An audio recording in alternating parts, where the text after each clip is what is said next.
La Cité du Vatican à Rome. Le centre du monde pour 1,2 milliard de catholiques à travers le monde. Et lieu de résidence du guide des croyants, le pape.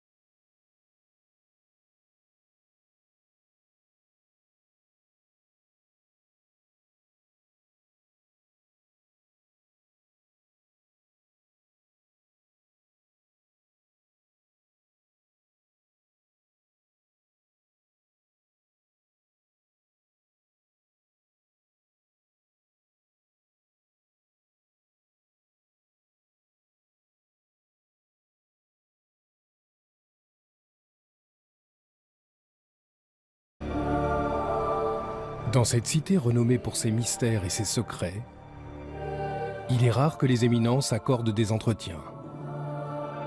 Je vous raconte tout. Vous choisirez dans mon récit les éléments qui vous sembleront les plus appropriés.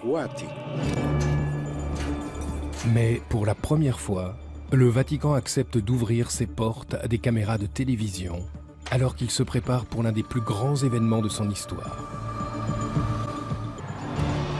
Dans 48 heures, il comptera 2 saints de plus. Il s'agit là d'un des plus vieux rites ecclésiastiques, une cérémonie religieuse que l'on nomme canonisation.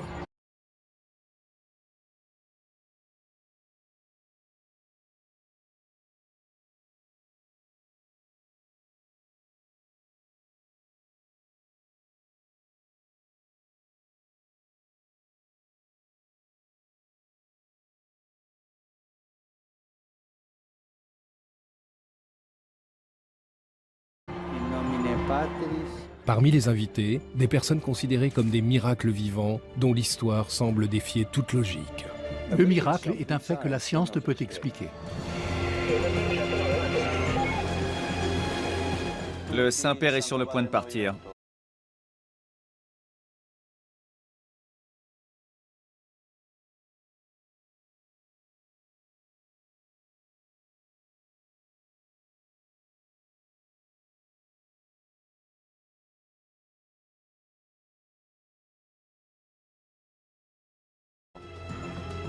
Nous allons vivre depuis les coulisses une journée particulière. À cet instant, le monde chrétien retient son souffle, tout comme nous. Un voyage au cœur des secrets du Vatican.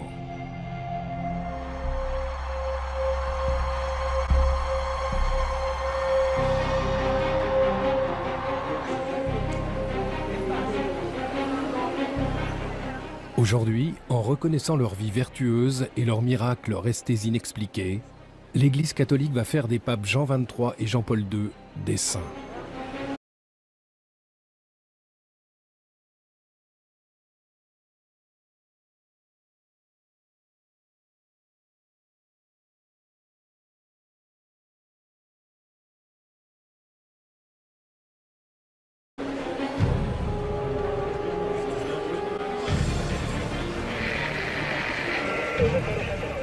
Un million de pèlerins venus du monde entier ont envahi la place Saint-Pierre et les rues adjacentes. Sont également présents des chefs d'État.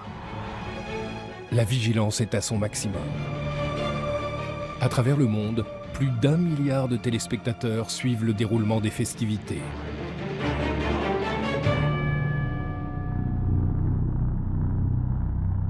Il y a 2000 ans, le fondateur de l'Église catholique, Saint Pierre, a été crucifié la tête en bas sur une colline des environs de Rome.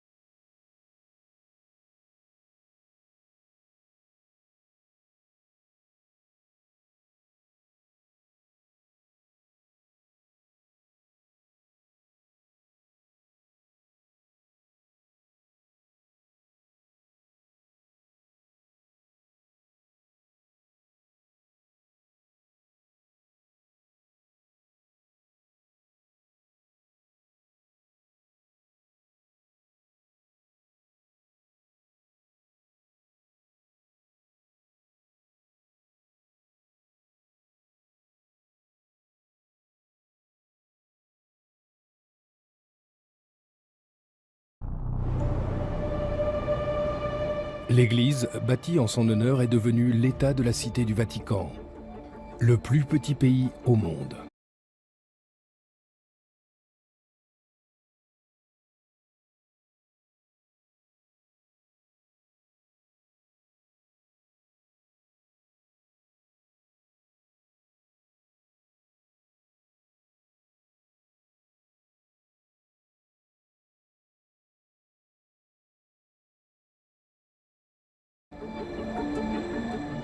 Cette minuscule nation, forteresse indépendante, représente un huitième de Central Park à New York. Elle s'autosuffit, possède sa propre force de police, la gendarmerie, ses propres services postaux, sa propre banque. La langue utilisée pour les distributeurs est la langue officielle de l'Église, le latin. Cette minuscule cité compte seulement 842 habitants. Elle enregistre étonnamment le taux de criminalité le plus élevé au monde. Les pickpockets y prospèrent. Malgré sa petite superficie, la Cité du Vatican, capitale religieuse pour 1,2 milliard de catholiques, compte parmi les États les plus influents au monde.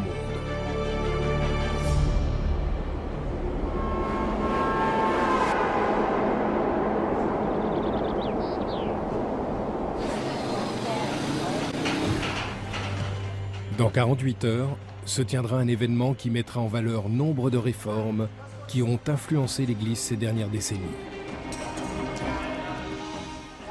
Doucement. Restez au-dessous, soulevez-le doucement. Lors d'une cérémonie protocolaire, deux grands réformateurs, le pape Jean XXIII et le pape Jean-Paul II, qui furent tous deux source de changement dans l'Église catholique, seront déclarés saints.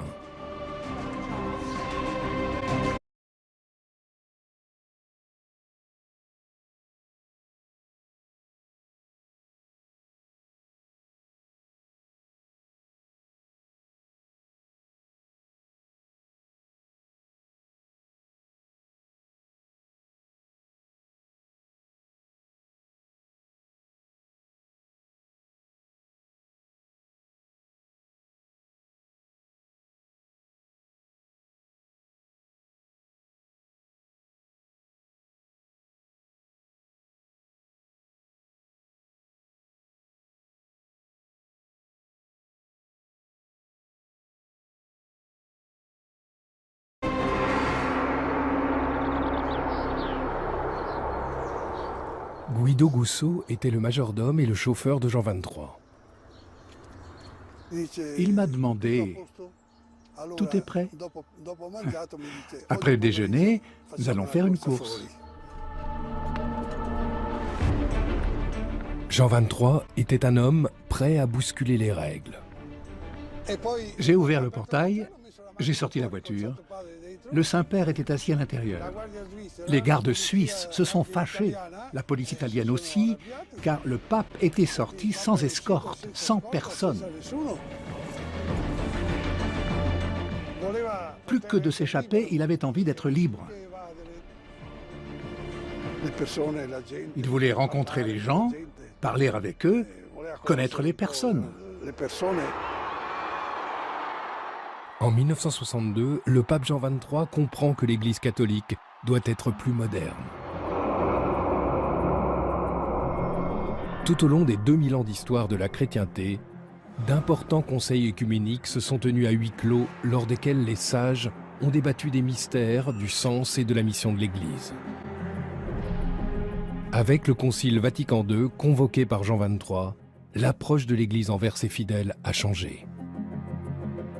Parmi les réformes importantes, celle d'autoriser que la traditionnelle messe en latin puisse être dite dans des langues modernes.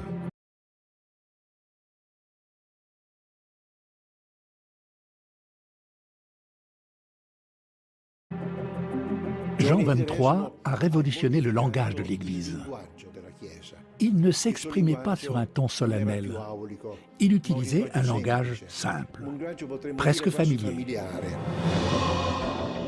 Le Concile Vatican II affirme le droit de chaque individu à adopter la religion de son choix.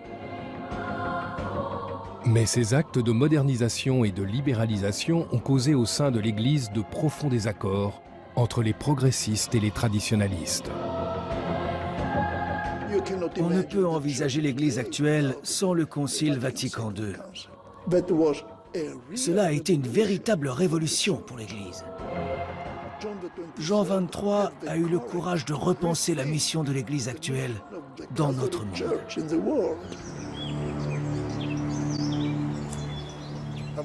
Le pape Jean XXIII était un homme qui avait les pieds sur terre. Il n'avait pas cet air hautain pour me dire « Je suis le pape et tu es mon chauffeur, mon domestique ». Après son élection, tout le monde au Vatican m'a dit « Devant le pape, il faut s'agenouiller, à genoux, à genoux ». Il a supporté cela seulement le premier jour.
Ensuite, il m'a pris par la main et il m'a dit « On va faire un pacte, toi et moi.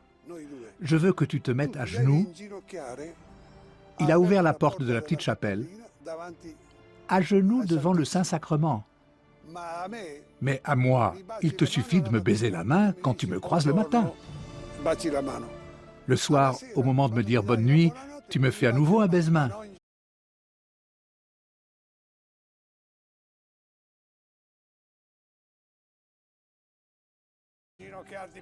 Mais ne t'agenouille plus devant moi, j'en ai assez de te voir comme ça. Alors je lui ai dit, votre sainteté, ici, on me dit de m'agenouiller devant le pape. Et il m'a répondu, mets-toi à genoux à l'église, pas devant le pape. Presque 20 ans plus tard, le pape Jean-Paul II porte cette nouvelle approche progressiste à travers le monde. Il se rend dans 129 pays. C'est le premier pape à être reçu à la Maison-Blanche. C'était sa vie. Prier pour toutes les nations du monde. Une prière géographique. Il connaissait par cœur tous les noms des pays. Il pouvait les énumérer l'un après l'autre. Par ses pensées et par ses actes, il vise à doter l'Église catholique d'une solide base politique et religieuse à travers le monde. Et par là même, il se fait bon nombre d'ennemis.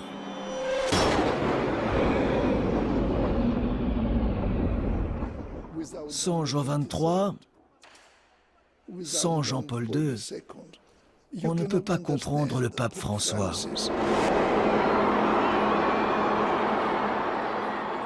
Élu le 13 mars 2013, le pape François poursuit les travaux de ses prédécesseurs. C'est le 266e pape Buonasera. et le premier originaire d'Amérique latine. Et tout comme Jean XXIII et Jean-Paul II avant lui, il vise à conserver une relation forte entre l'Église catholique et ses fidèles. Aussitôt après son élection, il bouscule les traditions établies. Il refuse de résider dans les opulents appartements pontificaux. Il réorganise la direction de la Banque du Vatican décriée et institue une nouvelle façon de gouverner. Les intentions du pape François ne sont pas très bien accueillies par les éminences politiques du Vatican. Et la canonisation de ces deux réformateurs, le même jour, est vécue par certains comme un signe fort. Doucement, doucement, Antonio. Doucement. Un peu plus à droite. Le pape François déclarera saints ces deux papes en reconnaissant leur miracle. Les catholiques croient que le pouvoir divin s'incarne dans une poignée d'élus par le biais de l'accomplissement de miracles.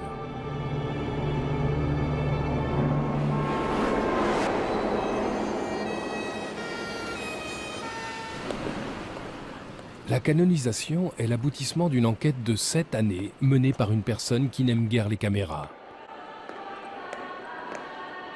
Le postulateur de Jean-Paul II. Les postulateurs sont des agents du Vatican chargés de rassembler les preuves afin d'accorder la sainteté.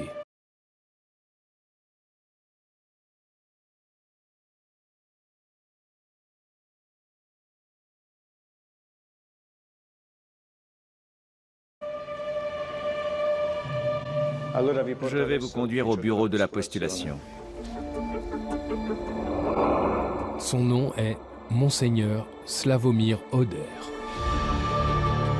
Atteindre la sainteté est une procédure mystérieuse.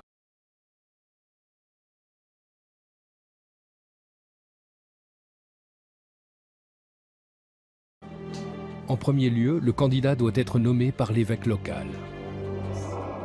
En second lieu, le postulateur examine les vertus saintes et héroïques du candidat. Mais une chose l'intéresse par-dessus tout.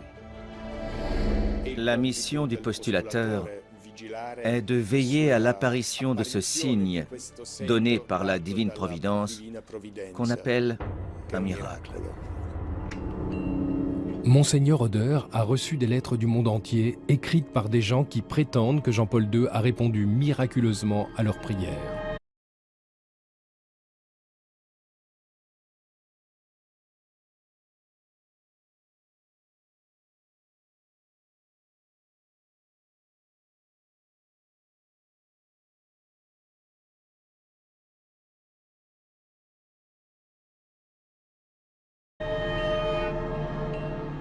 Au milieu de tout ce courrier, il cherche le fait inexplicable qui puisse défier tout raisonnement scientifique. Un miracle est un acte de Dieu, une manifestation de la grâce divine dans la réalité humaine qui défie toutes les lois de la science humaine. Quand l'Église reconnaît ce miracle, cela permet d'entamer le processus de béatification.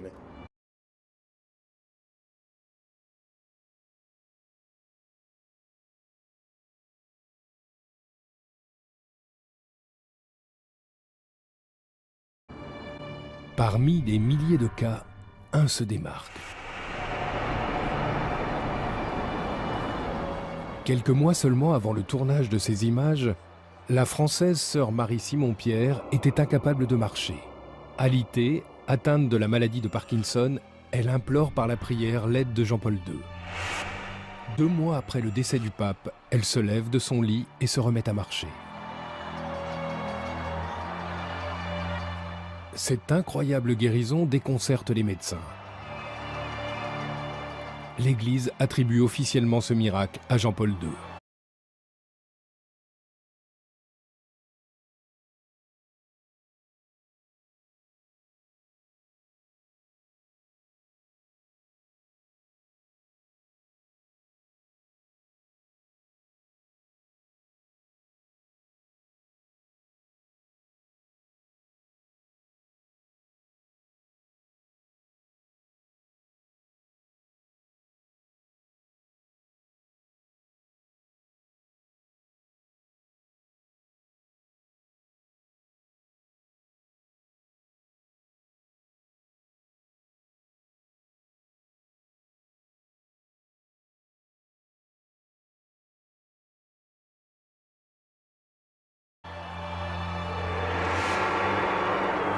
Ce qui rend possible sa béatification. Il est devenu bienheureux, c'est-à-dire glorifié. Il n'est plus qu'à un pas de la sainteté.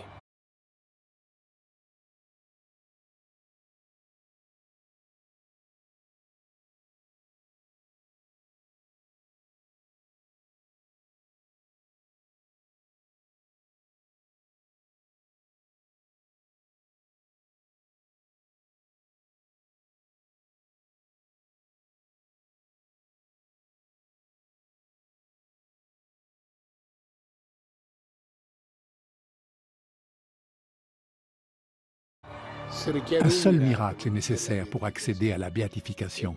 Pour la canonisation, il est nécessaire d'avoir accompli un deuxième miracle.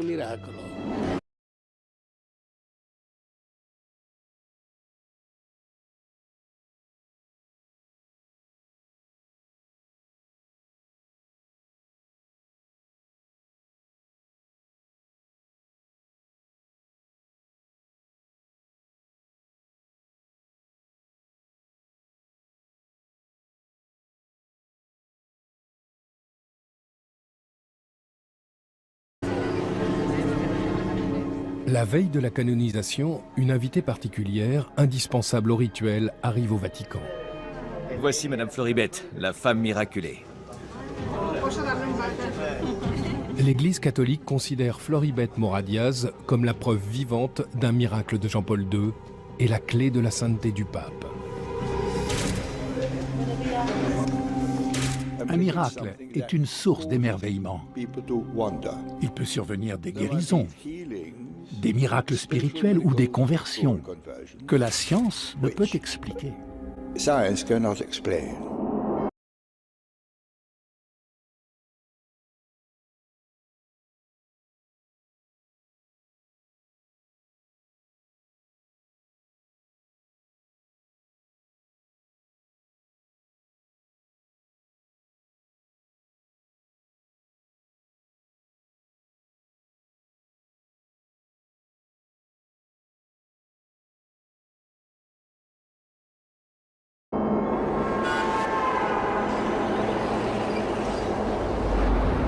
Le 8 avril 2011, Floribet est conduite à l'hôpital avec une très forte migraine.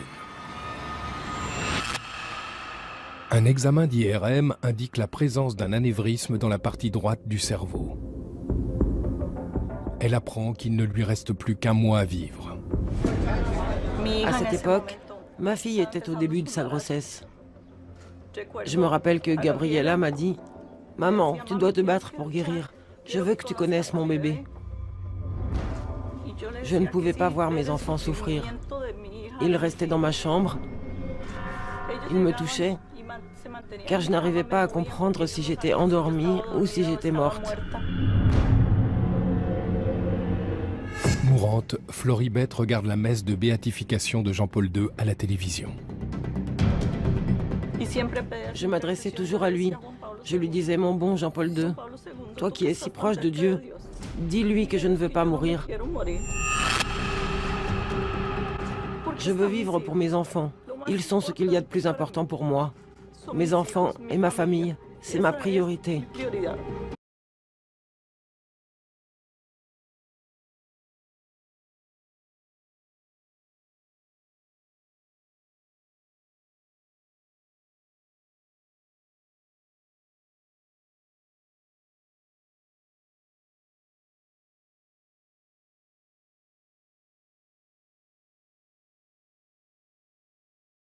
Puis, Floribet sombre dans un profond sommeil.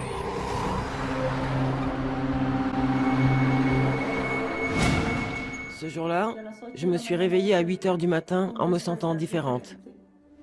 J'ai entendu cette voix qui me disait « Lève-toi » et elle a répété « Lève-toi ».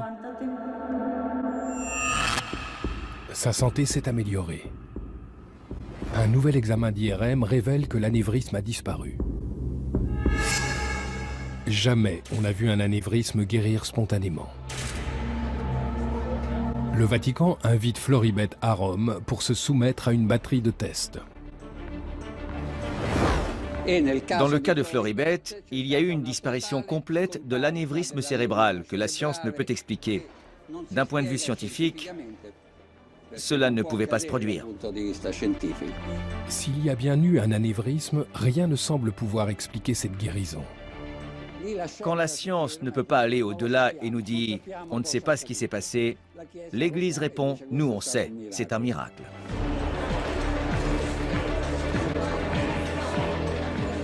Ce miracle a été décisif pour la canonisation de Jean-Paul II.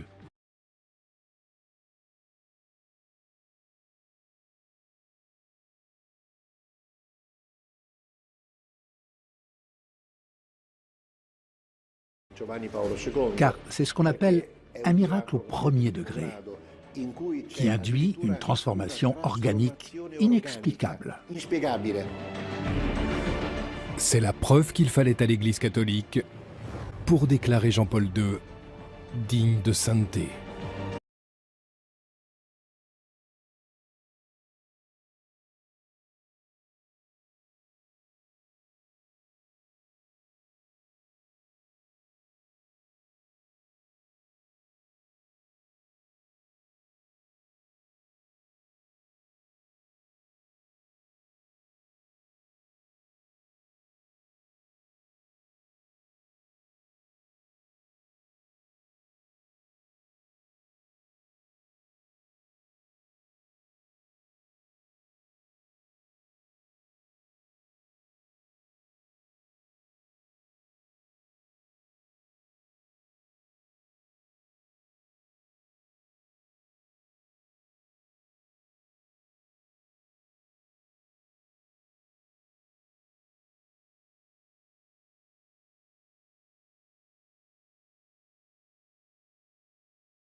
Le père Pavel Bénédict s'apprête à préparer un élément clé de la canonisation dans l'une des pièces les plus importantes du Vatican. C'est ici que sont conservées les reliques des saints. Les reliques des saints sont habituellement des petits fragments d'os.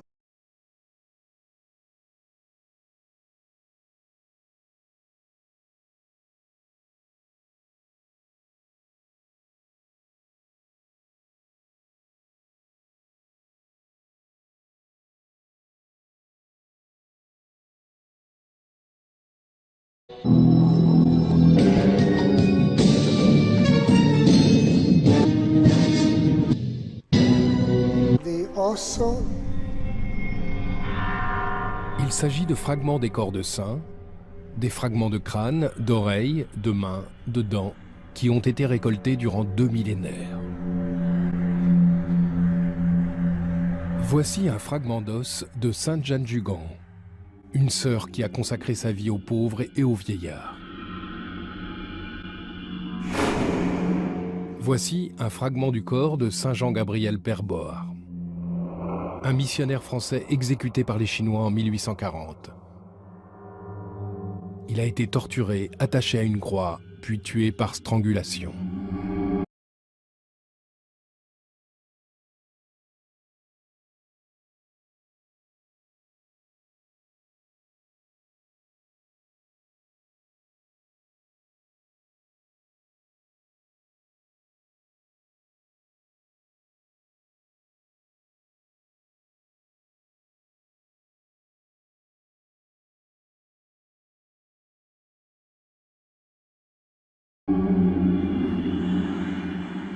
Dans cette pièce sont conservées les reliques de 1400 saints.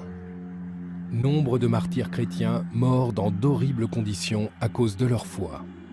Leurs restes sont aujourd'hui vénérés comme des objets saints.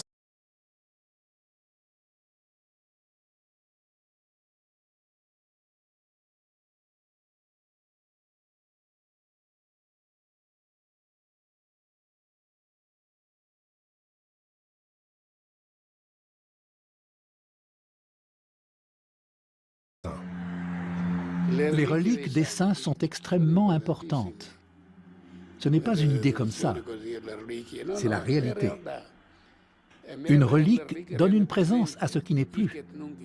Elle rend tangible la présence d'une personne morte il y a peut-être 3 ou 4 siècles. Pour les catholiques, ces fragments forment une partie du socle de leur foi.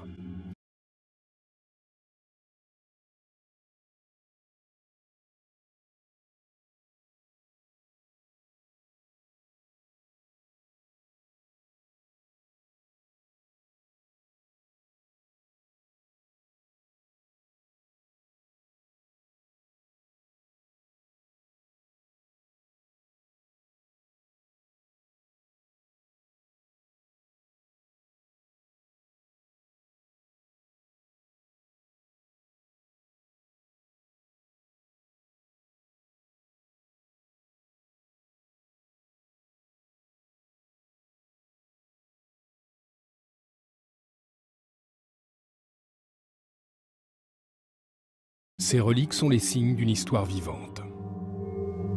D'habitude, je viens ici et je prie. Je prie les saints qui sont ici et qui nous ont précédés dans l'éternité. Je prie et je demande de l'aide.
Parmi ce grand nombre de dents et d'ossements se trouve un tube rempli de sang. Voici le sang de Jean-Paul II. La relique n'a jamais été ouverte. Le sang a été prélevé 4 jours avant sa mort. Nous avons ensuite fait fabriquer ce reliquaire. C'est lui qui sera utilisé dimanche lors de la cérémonie de canonisation. Évidemment, la relique du sang de Jean-Paul II est la plus éloquente, car il a littéralement versé son sang. La relique du sang de Jean-Paul II est la plus éloquente, car il a littéralement versé son sang. La relique du sang de Jean-Paul II est la plus éloquente, car il a littéralement versé son sang.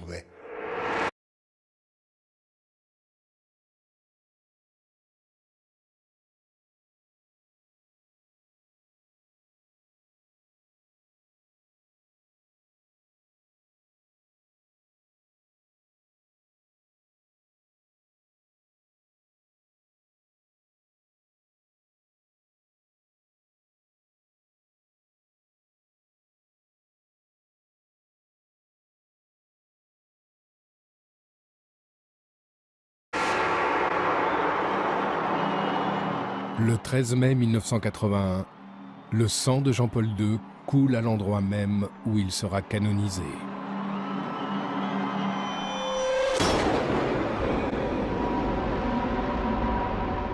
Soudain, on a entendu des coups de feu.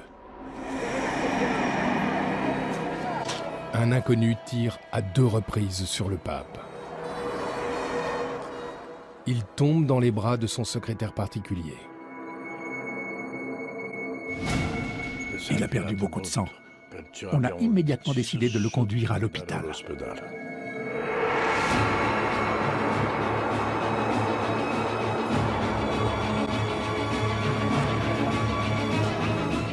Tandis que les chirurgiens s'activent, il perd pratiquement les 3/4 de son sang. John Paul II remains in surgery in a hospital in Rome. He's been in surgery now almost 3 hours. Les médecins n'entendaient presque plus battre son cœur. Buzzanetti est venu me voir et m'a dit « Donne-lui le sacrement des malades et l'absolution. » À l'hôpital, le pape Jean-Paul II se bat pour survivre. Le tireur, lui, est arrêté.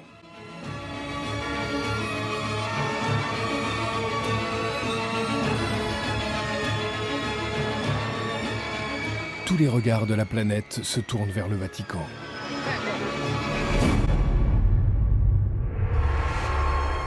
Le lendemain matin, après l'opération, le monde entier attend des nouvelles de Jean-Paul II. The news is that the Pope is having a very good recovery from 5.5 hours of surgery. Alors qu'il se rétablit, alité, le pape commence à relier cette agression à l'une des prophéties les plus mystérieuses de l'Église catholique.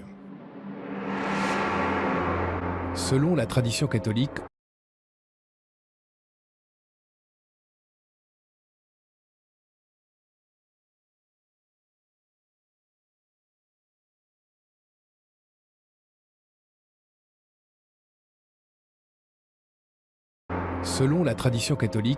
en 1917, la Vierge Marie apparaît à 3 enfants dans la ville portugaise de Fatima.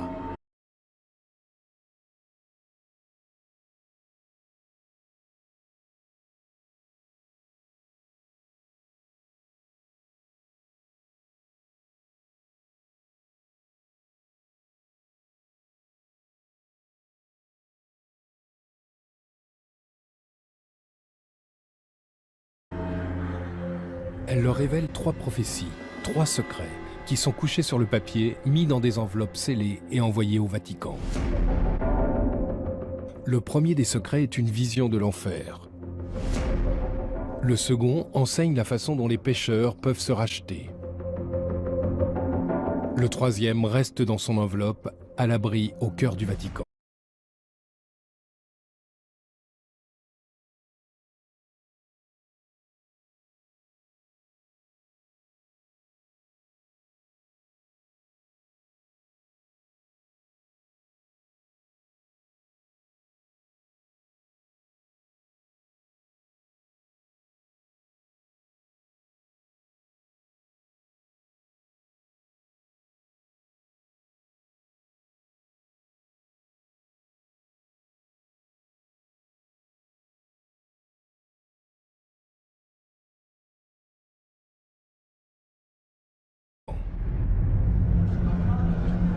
On a tiré sur le pape Jean-Paul II le 13 mai, 64 ans exactement après l'apparition de Fatima. Le pape a alors demandé qu'on lui apporte l'enveloppe qui était scellée depuis 1942. Il ouvre l'enveloppe et lit le 3e secret de Fatima. Tout à coup, 2 balles le percutèrent.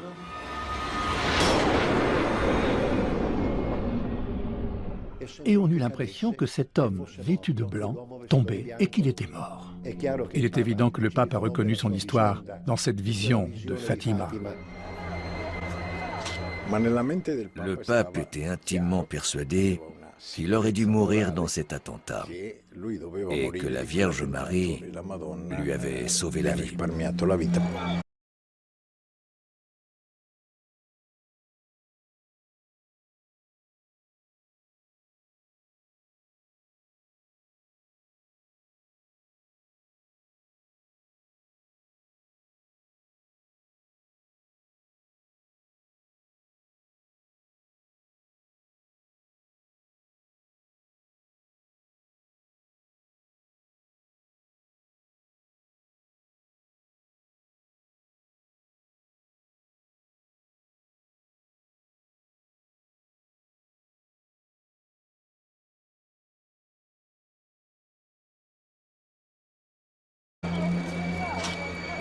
Pour beaucoup de catholiques, cette prophétie est une preuve supplémentaire de la sainteté de Jean-Paul II et d'un destin guidé par la divine providence. Après la tentative d'assassinat sur la personne de Jean-Paul II, le Vatican a renforcé sa sécurité. Aujourd'hui, rien ne sera laissé au hasard.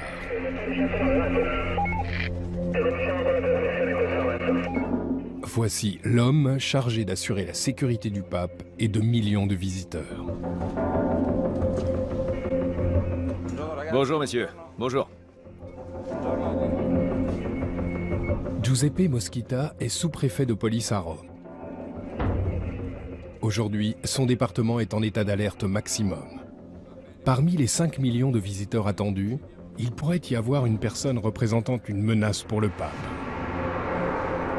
À quelques heures de la cérémonie, la place Saint-Pierre et les alentours devront être évacués et sécurisés. Il faudrait qu'il termine avant 19h car on ferme la zone à 19h. Donc toute la zone doit être vérifiée à 19h? Oui, 19h. Puis, vous pourrez reprendre la nuit et le matin. Oui, au moins jusqu'à 13h. Donc on continue.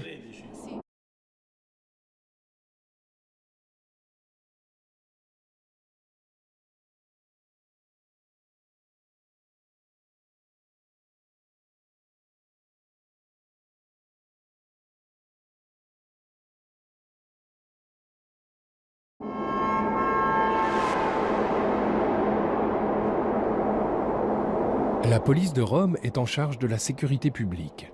À l'intérieur des murs du Vatican, le pape a sa propre troupe d'élite, la garde suisse. Ils ont juré de sacrifier leur vie pour protéger le Saint-Père. La garde suisse, à l'origine, était composée de mercenaires entraînés pour servir de bouclier humain. Nous sommes dans la caserne de la garde suisse, à l'intérieur de la cité du Vatican. Elle est composée de différents bâtiments. On compte actuellement 110 gardes. Leur uniforme traditionnel est toujours fait sur mesure, à la main. Le travail est compliqué parce que l'uniforme se compose de 154 pièces.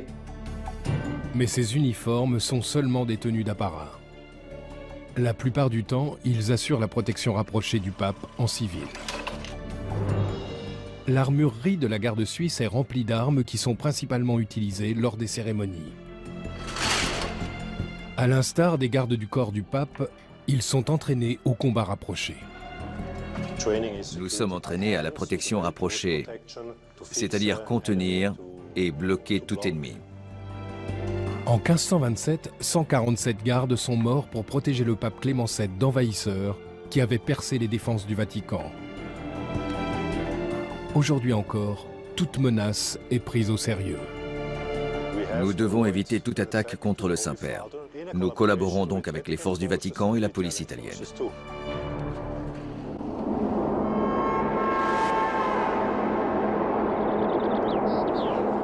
La police italienne, conduite par le sous-préfet Giuseppe Mosquita, doit maintenant disperser les milliers de pèlerins de la place Saint-Pierre pour vérifier l'éventuelle présence d'une bombe. Nous allons évacuer la zone. L'entrée se fera par la Via della Conciliazione. Vous devez aller là-bas, vous ne pouvez pas entrer par ici. D'accord. Le seul point d'accès se situe Via della Conciliazione. La foule, qui veut à tout prix être aux premières loges pour la cérémonie du lendemain, bloque le passage. Attends. Bloque-les, on doit libérer le passage. Attends, je te le dis maintenant. À 13 heures de la cérémonie de canonisation, la police ne peut accuser aucun retard dans cette importante procédure de contrôle. Alors? L'heure tourne. Le sous-préfet Mosquita doit faire appel à des renforts. Qui est le chef d'équipe? Il y a 4 personnes là. Messieurs, laissez passer, il faut avancer. Avancez, s'il vous plaît. Avancez. Avancez. Désolé, vous ne pouvez pas rester ici. Merci. Merci. Tandis que la foule se disperse, les forces spéciales commencent l'inspection, y compris des lieux insoupçonnés. Giovanni Petrocci est chargé de sécuriser les zones les plus dissimulées. Un labyrinthe de tunnels situé sous la place. L'officier ne porte aucune sorte de protection et ignore ce qu'il pourrait rencontrer.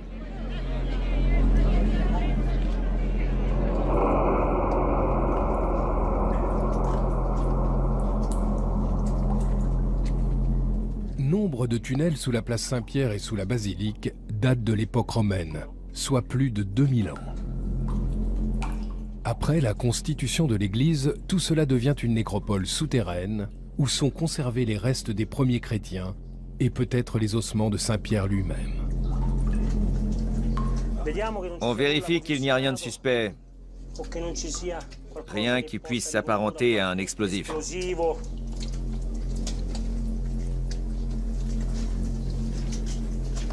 Regarde cette bouteille là-dessous. Il y a des traces d'activité humaine. Il y a quelque chose dedans? Non. Très bien.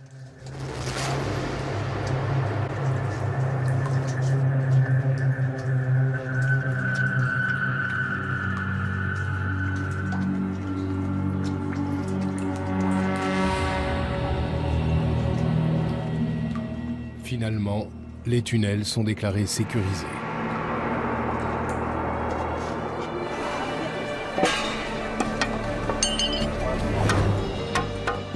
Les accès sont scellés au fer à souder pour empêcher toute intrusion.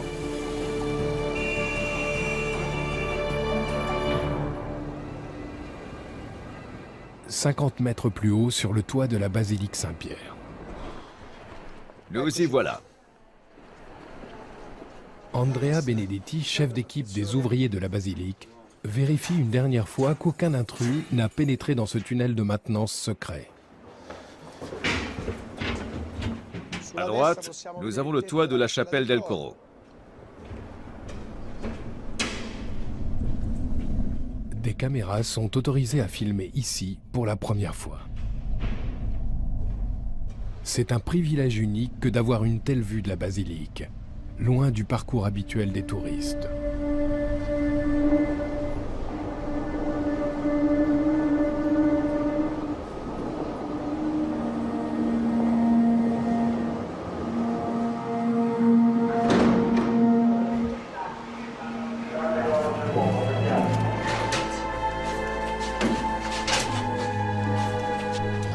On vit cette préparation de la cérémonie de canonisation de manière très particulière, car presque toutes les personnes qui travaillent au Vatican ont eu l'honneur de connaître Jean-Paul II. C'était en 1995. Je travaillais ici depuis peu, peut-être depuis 6 mois. Et j'étais de service devant la porte de la basilique avec un de mes collègues. Jean-Paul II est entré pour célébrer la première messe de Noël. On a eu l'honneur d'être présentés.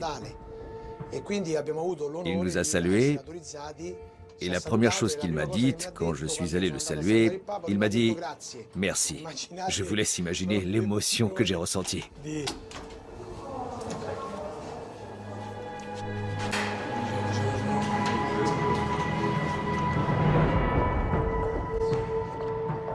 Tout en bas, Andrea et son équipe ont encore une tâche importante à accomplir.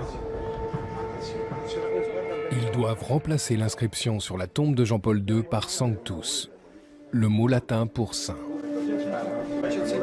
Fais une petite marque sur le côté. Ça y est, t'es prêt Mauricio? Attends, t'es prêt? Tenez-la bien. Vas-y, perce. Il y a 500 ans, d'habiles architectes lancent la construction de ce vaste édifice. Les matériaux utilisés proviennent des ruines de la Rome antique.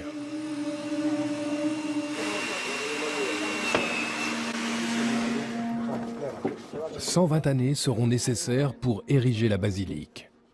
L'édifice n'a jamais cessé de subir des modifications. Les cales sont posées, la colle prend. Les ouvriers du Vatican prient pour le futur saint. Saint Jean-Paul II, priez pour nous. Puisse Dieu Tout-Puissant, par l'intercession de Saint Jean-Paul II, vous bénir et vous protéger au nom du Père, du Fils et du Saint-Esprit. Amen.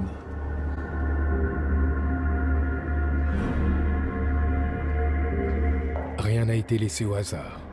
Il ne reste donc plus qu'à prier que, demain, tout se passe comme prévu.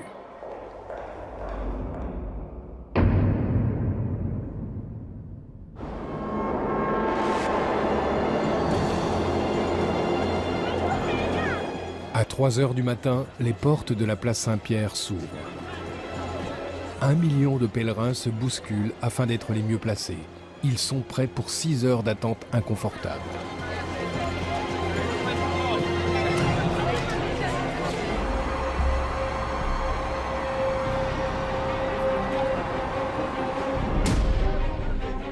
Aujourd'hui, en reconnaissant leur vie vertueuse et leurs miracles restés inexpliqués, l'Église catholique va faire des papes Jean XXIII et Jean-Paul II des saints.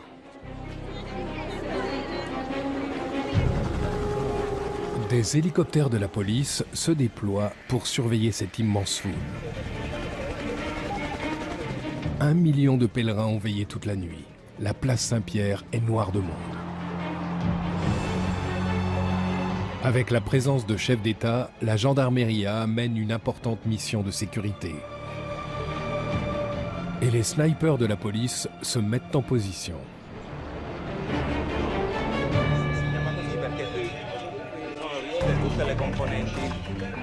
Il y a une très grande affluence. La place est pratiquement remplie depuis les premières lueurs de l'aube. Et depuis 2 heures, la Via della Conciliazione est remplie aussi. Les accès ont été fermés aux alentours de 8h30. C'est exact. Nous attendons maintenant le début de la cérémonie. Parfait.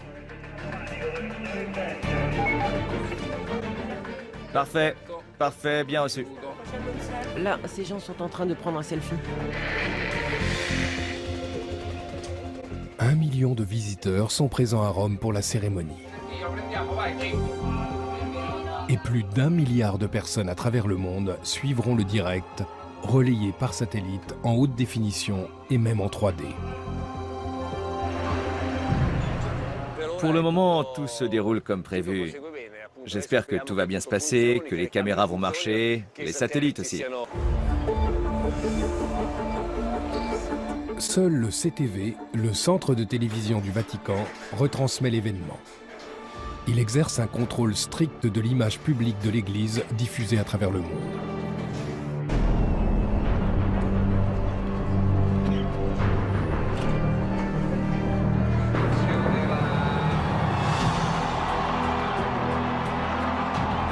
Un millier d'évêques venus du monde entier sont présents, ainsi que 150 cardinaux, les hommes les plus éminents du Vatican, 19 chefs d'État et 24 chefs de gouvernement, de l'Espagne au Honduras, de l'Irlande à l'Ukraine en passant par le Cameroun.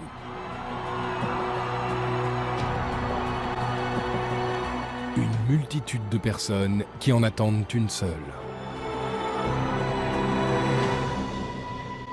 Le pape François.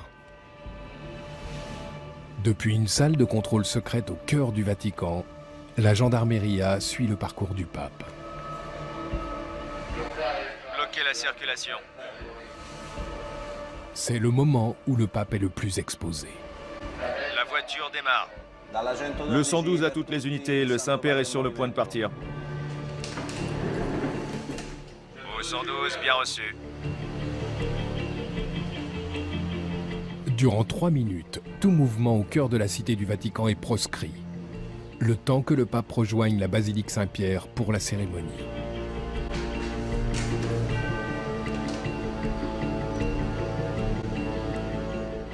À cet instant, le monde chrétien retient son souffle, tout comme nous.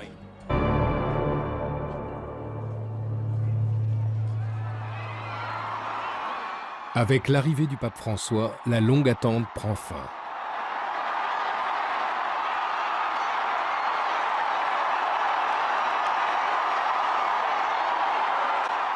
Alors que la cérémonie débute, Monseigneur Dario Vigano observe avec nervosité. L'événement touche des millions de téléspectateurs à travers le monde.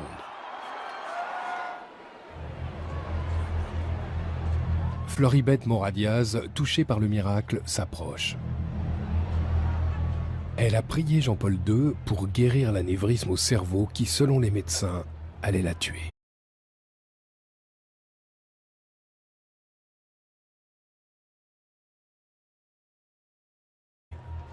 Elle porte une ampoule contenant le sang de Jean-Paul II, sa sainte relique.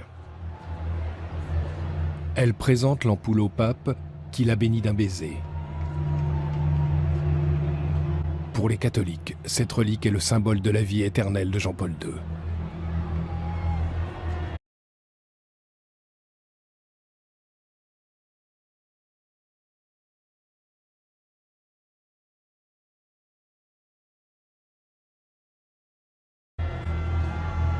le pape François lit la formule sacrée de la canonisation. Ac deplorimorum fratum mortorum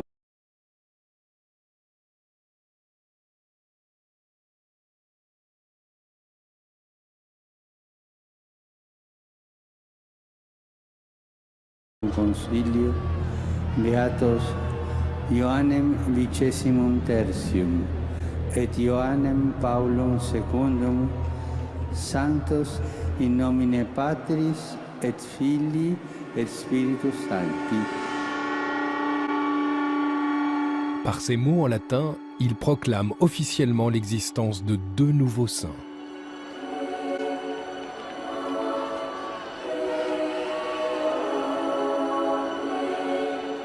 Le sang de Jean-Paul II et un fragment de peau de Jean XXIII seront conservés précieusement au sein du Vatican. Les reliques des 2 nouveaux saints seront vénérées par des millions de personnes à travers le monde.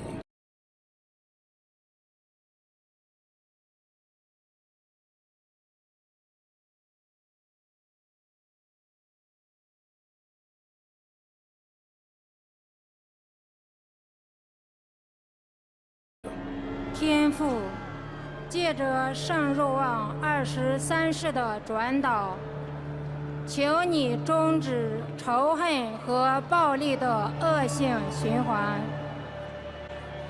Par l'intercession de Saint Jean-Paul II,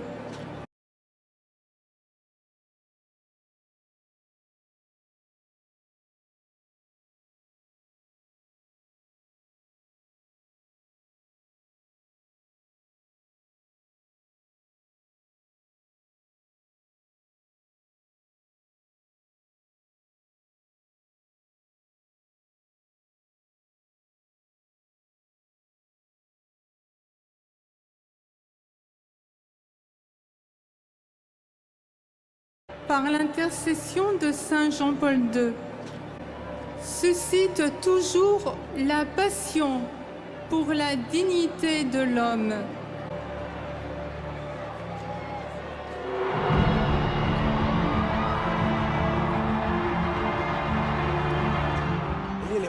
L'émotion était à son comble.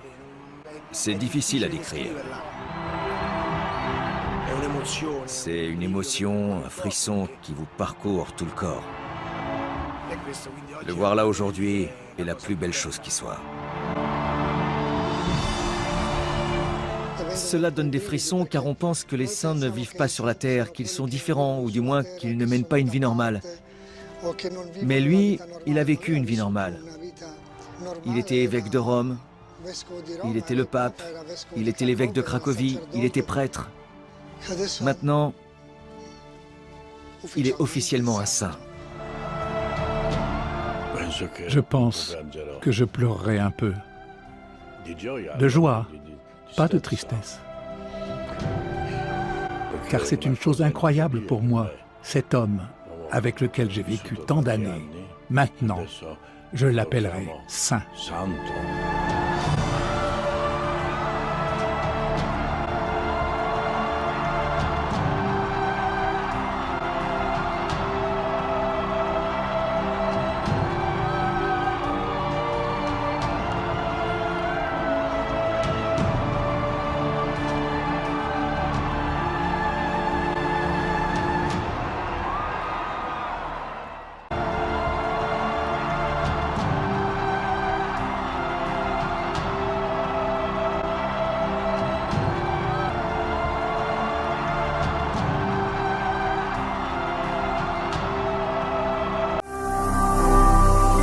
Ne manquez pas de vous abonner à notre chaîne YouTube Jésus-Christ TV, en cliquant sur le bouton s'abonner, juste au bas de la fenêtre de cette vidéo. Ainsi, vous recevrez automatiquement nos nouvelles vidéos, et vous ne raterez aucune. Vous connaîtrez la vérité et la vérité vous affranchira. Jean 8, 32.